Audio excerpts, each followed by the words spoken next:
Whew, okay, so this one takes a bit of work, but I found a loophole. I'll explain anyway. So C, specify the cumulative distribution function fully. Note, I put the values from previous question. So the CDF is simply the pretty much the cumulative version of the PDF. In other words, in order to actually specify it, we need to integrate these functions carefully that respect to the values we know, and we need to pretty much make it look like this on the right hand side. Okay, now two figures that you must always note to put is that for cumulative distribution, in the very beginning, before you start collecting probabilities, we've collected nothing. So any values at x which is less than 1 is always nothing, because there is nothing accumulated.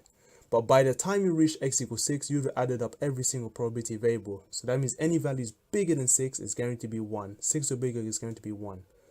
Okay, so that's two assumptions we must always make.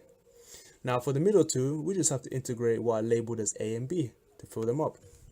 Now let's check this out. So for a, to get the first statement here, we have to integrate ax plus b. Okay, I'm not going to put limits here because I'll show you there's a better way. When you do this, I mean a and b we already have, you should simply get x squared over 18 minus x over 9, because it's quite easy to integrate, plus c.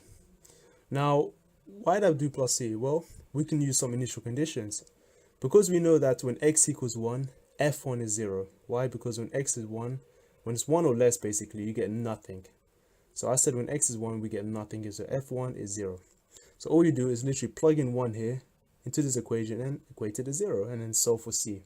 So c is 1 over 18.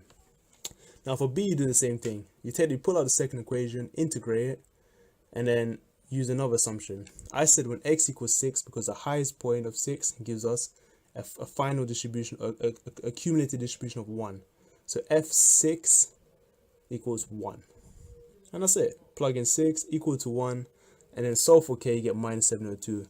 And that's it, guys. And this means you should get a final thing that looks like this. So redraw your cumulative distribution function and make it look a lot like this.